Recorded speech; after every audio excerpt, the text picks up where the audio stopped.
ఓ పని మొదలుపెట్టిన తర్వాత పూర్తి చేయాల్సిందే. అదే చేస్తున్నారిప్పుడు విజయ్. ఈయన రాజకీయాల్లోకి వస్తారని చెప్పి చాలా రోజులైంది. ఇప్పుడొచ్చేశారు. పార్టీ జెండాతో పాటు అజెండాను కూడా ప్రకటించారు.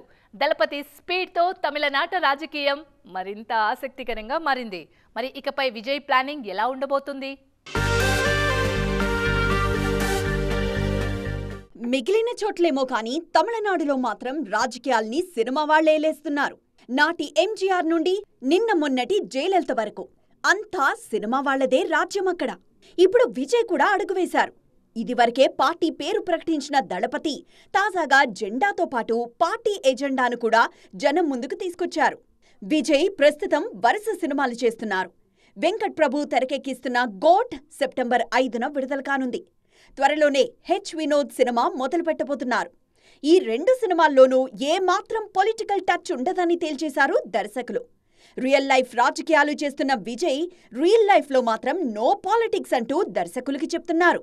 చెన్నైలోని పార్టీ కార్యాలయంలో తమిళగ వెట్రి కళగం జెండా ఆవిష్కరించారు విజయ్. జెండాలో ఎరుపు, పసుపు రంగులతో పాటు 2 ఏనుగులు, తమిళల విజయానికి చిహ్నంగా భావించే వాగాయి జాతి పువ్వుంది. ఇక గెలిచినా ఓడినా ఒంటరి ప్రయాణమే అని, తన ఫ్యాన్స్ ఏ పార్టీ జెండాని భుజాన మోయాల్సిన పనిలేదని స్పష్టం చేశారు విజయ్. పార్టీ ప్రకటించినప్పుడు ఇక సినిమాలు చేయనన్న విజయ్ గోట్ దర్శకుడు వెంకట్ ప్రభుతో మాత్రం భవిష్యత్తులో ఏం జరుగుతుందో చూద్దామని చెప్పి ఫ్యాన్స్కు ఆశలు కల్పించారు. 2026 ఎన్నికలే లక్ష్యంగా పనిచేస్తున్న విజయ్ హెచ్ వినోద్ సినిమాను వేగంగా పూర్తి చేయాలని చూస్తున్నారు. సామాజిక న్యాయమే తన లక్ష్యమని, తమిళనాడు అభివృద్ధి కోసం కలిసికట్టుగా పోరాటం చేద్దామని పిలుపునిచ్చారు విజయ్.